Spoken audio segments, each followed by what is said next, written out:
probably started out my fitness journey, in all honesty, for the wrong reasons.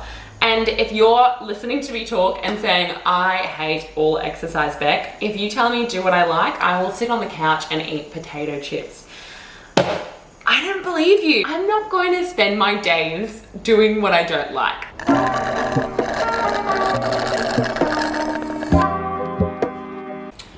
So I was actually about to press record on this video, and then I leant over my smoothie and got it all over my white dress. So I love that for me.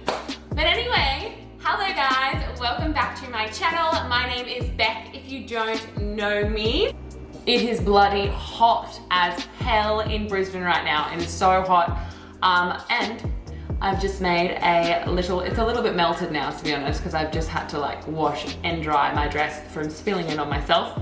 But I've made like a mango magic. It's like a Boost fake away, if you know what Boost is. It's like a juice franchise here in Brisbane. I guess like the equivalent to like an American Boost would be like Jumbo Juice. Jamba Juice? Jamba Juice. Is it Jamba Juice? I don't know. I think I've seen it in TV shows, but oh my gosh. It is so delicious. I'll actually show you how to make this now. I'll do a little tutorial for you guys and then we'll jump back to the video. But if you want to know, this is how you make this Mango Magic Boost Juice high protein version.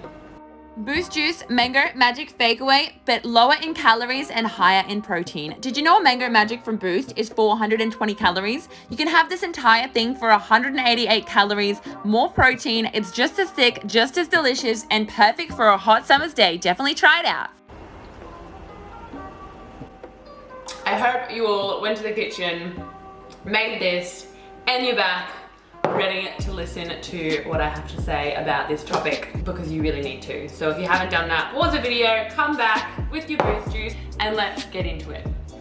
So I really don't have a structure or a plan to this video. I kind of just wanted to have a one-on camera chat with you guys on this topic of how to get started in a fitness journey, because it's probably one of my most asked questions on my page, is like just how to start. People that are, you know, seeing other people exercising and eating healthier, and they're wondering how to really get into that lifestyle. The number one thing that you need to do is determine your why. So when you're determining your why, you need to work out, why do you want to start on a new fitness journey? Because everything comes back to your why. I often get asked why I'm motivated, and that all derives from why I'm working out or eating healthy in the first place. So I know a lot of people will have a weight loss or muscle gain reason as to their why. They want to lose weight, and that is totally fine, each their own. So if yours is weight loss or muscle gain, that is perfectly fine. In saying that, there's other reasons as well, guys, and honestly I would say that I started off wanting to, you know, look better. I probably started out my fitness journey, in all honesty, for the wrong reasons, and I kind of want to address those before we get into the video. Basically, I started off wanting to look a certain way, train a certain way to achieve a certain result, whether that be like a big booty, a six-pack, just all those superficial reasons, and nothing ever really stuck. And I realized it was because my why was not meaningful whatsoever, and it wasn't something that I held of high value. So I can definitely say now that my why is because it greatly benefits my mental health. If I start my day off and I go to the gym and I see my friends at the gym and I do all of that stuff, I get those endorphins going, I am 100% going to have a better day than if I slept in. And that is honestly my why. That is my biggest why, is it makes me feel better. So really find that why. Sit down, have a couple hours to yourself and write out some reasons as to why you're starting your health and fitness journey. This is so important, and it will keep you strict. I'm not gonna say motivated, because motivation comes and goes, but it'll keep you more disciplined into sticking with it and making those habits that we all want to create. Okay, let's talk about the second point, actioning your why. So that is starting a workout regime or a workout plan. This is where it gets a little bit more tricky. You might want to even hire out a personal trainer or a coach to help you along with this. You can definitely do this on your own. So what you want to do when you're starting out your fitness regime or your workout regime is you want to make sure it is sustainable. That is vital. I see time and time again as a trainer, people starting a challenge or coming to the gym and they're doing 5 to 6 sessions after not training for a long period of time, having a lot of time off, or having never trained before and just wanting to go all in 100%. It's a bit of a mistake, if I'm honest. I'm all about the enthusiasm. I love to see that, but if you go to the gym 5 to 6 times after not going for a long period of time, I can guarantee that you are going to burn out. You are going to create an injury, you're going to create muscle fatigue, and that is going to set you back and make you not be able to go to the gym for a couple of days and get you off of that momentum that got you to the gym in the first place. We've all been there. We've been to the gym for 5 or 6 days of the week, and then we, I don't know, go on holiday or stop going for 5 to 7 days, and it's a little bit more tricky getting back on that momentum. So it's really important to set some boundaries when you're starting out your workout regime. If you're training for a marathon and you need to train a lot, that is perfectly fine, but just build your way there. Also being truthful with yourself and really finding out how much time you have to work out in the day. It's pretty unrealistic if you're a mum of 4 kids and you're working 2 jobs and to say that you're gonna, train 7 days a week for an hour and a half.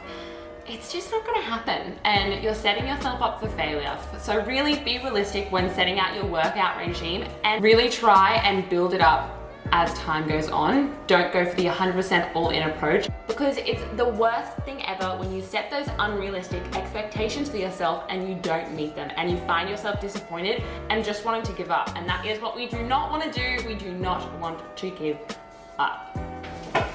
Okay, topic 3. When you're first getting into your fitness lifestyle, do you sign up for a gym? Do you start group classes? Do you go running? What type of training do you need to do? What is right for you? And this is my advice to you. 100% do what you love. Do the type of exercise that you find enjoyable and just start there and then see where that leads to. You guys probably know already, I'm an F45 trainer. I go to F45. Kind of recently, I went to a, your kind of generic gym, and I really tried to go back into that, me on my own, because I kind of went back to wanting that bigger booty.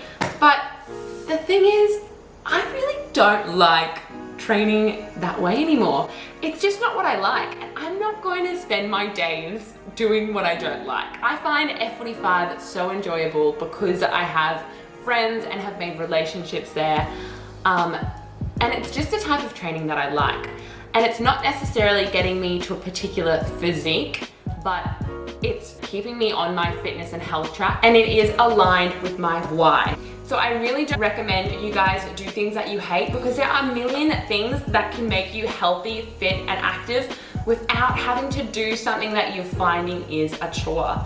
And if you're listening to me talk and saying, I hate all exercise, Beck, if you tell me do what I like, I will sit on the couch and eat potato chips.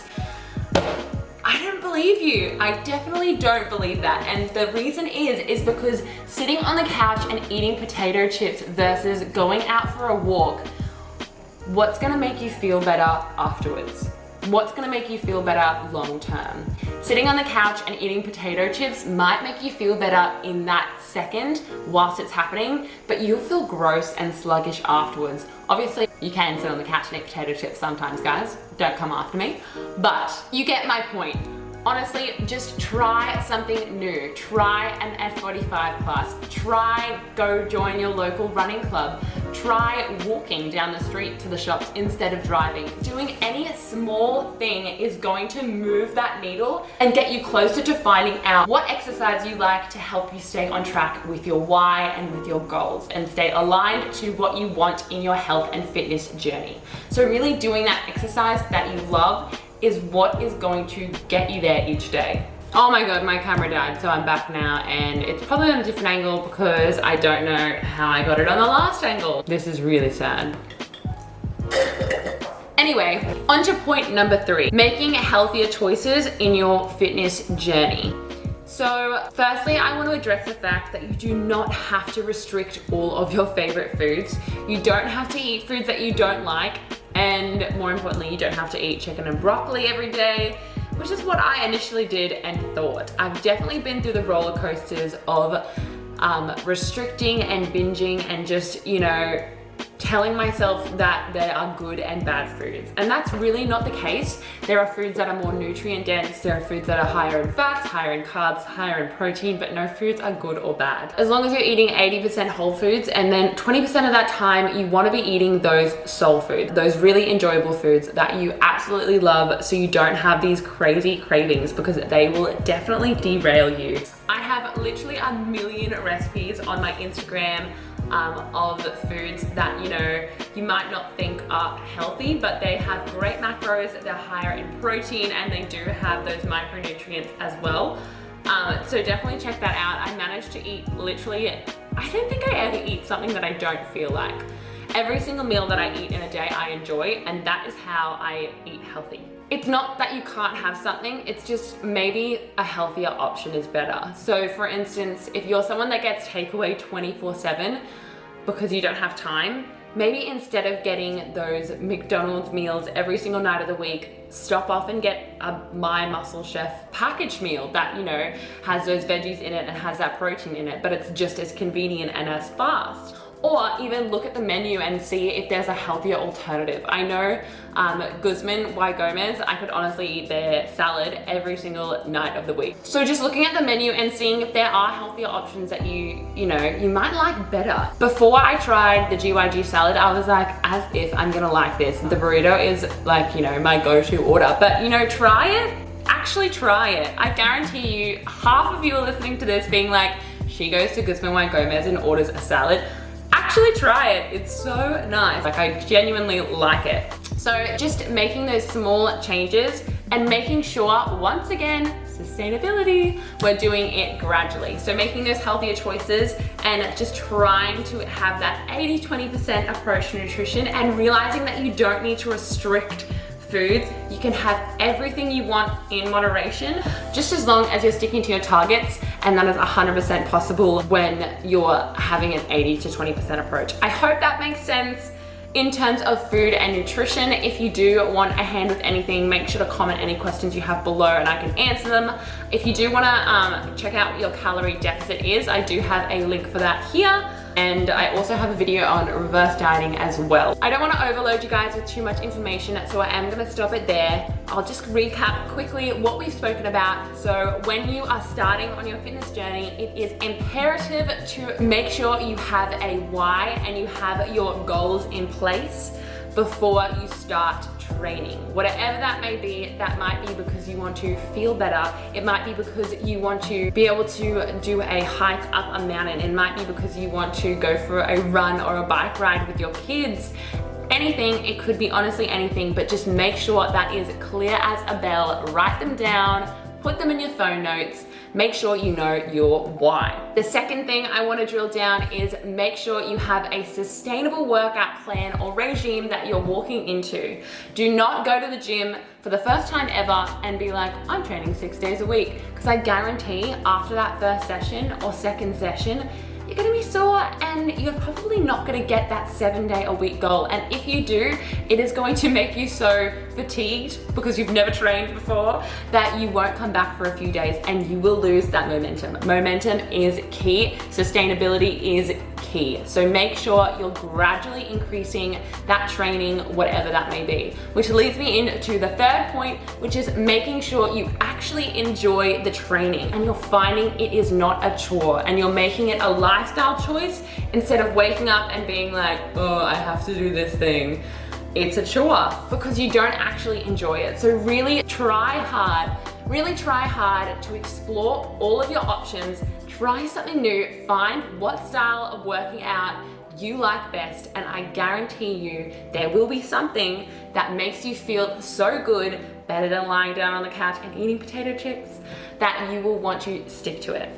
Lastly, making sure you are including an 80-20% approach to nutrition, and you don't make yourself feel guilty over foods, because there is no such thing as good or bad foods. There is just food, guys. So if you're eating stuff that you don't like, one, that's not gonna be sustainable, and two, you're gonna have a really shitty time. Making sure you're eating nutritious foods that actually taste good and that you will actually eat every day is so important. Once again, if you want to check out any recipes, go check out my ebook, my Instagram. There are so many recipes of high protein, high volume, highly nutritious meals, and also some cheeky ones in there too, because guys, we want to have that 80-20% approach to nutrition. We do not want to restrict our favorite foods, because that is just going to lead into us jumping off the wagon and smashing a block of Cadbury Dairy Milk out of the cupboard. Let's be honest. Anyway guys, I really hope that this video was helpful. If you want a part 2 to this or anything else, let me know in the comments below. If you do like this video, make sure you subscribe and like it. I really appreciate it, and it really helps me out. But that's all guys. Stay fit and full, and I will talk to you soon. Bye.